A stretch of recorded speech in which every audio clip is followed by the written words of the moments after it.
নমস্কার বন্ধুরা, আমার ইন্দু হেসেলে আপনাদের সবাইকে স্বাগত জানিয়ে আজকে রান্না শুরু করছি। তো আজকে আমি বানাবো সর্ষে পোস্ত দিয়ে ইলিশ ভাপা। তো দেখুন, আমি ইলিশ মাছ নিয়ে নিয়েছি। এবার আমি ইলিশ মাছগুলো আমি কড়াইয়েতে মেখে চেকে বসাবো, এই জন্য কড়াইয়ে নিয়ে নেব ইলিশ মাছগুলো।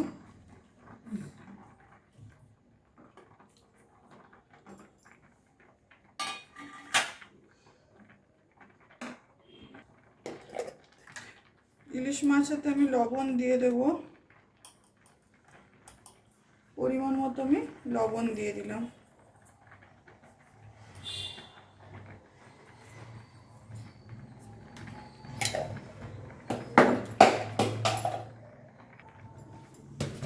এবার হলুদ দিয়ে দেব, হলুদের গুঁড়ো দিয়ে দিলাম।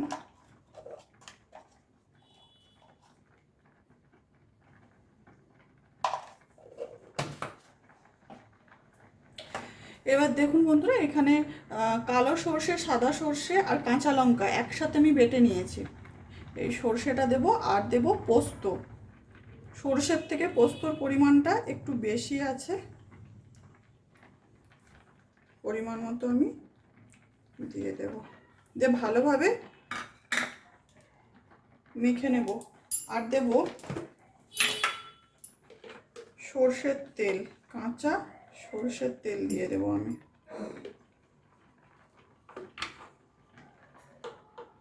একটু বেশি পরিমাণে সর্ষের তেল দিতে হবে।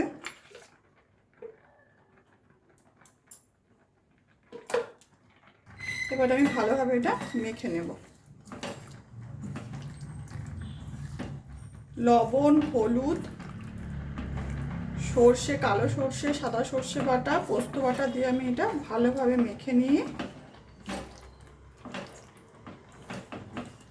বন্ধুরা ভালোভাবে মেখে নিয়েছি।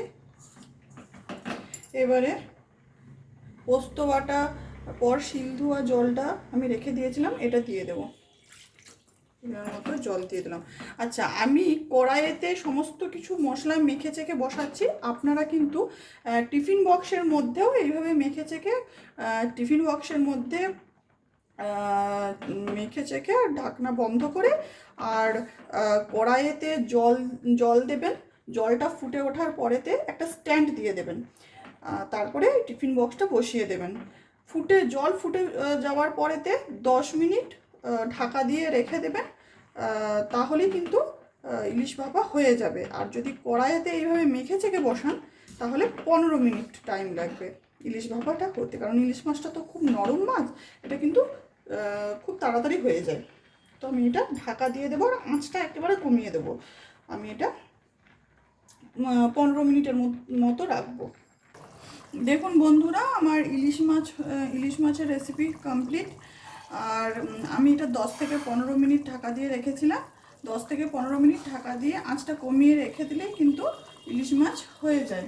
তো এবার আমি ওপর থেকে দিয়ে দেব 2টো লঙ্কা দিয়ে দেব।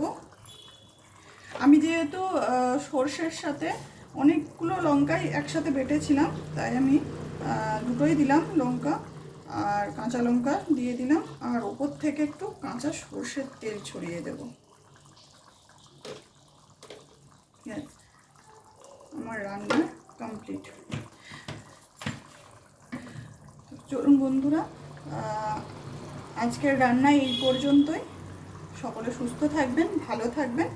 দেখা হচ্ছে পরের রেসিপিতে।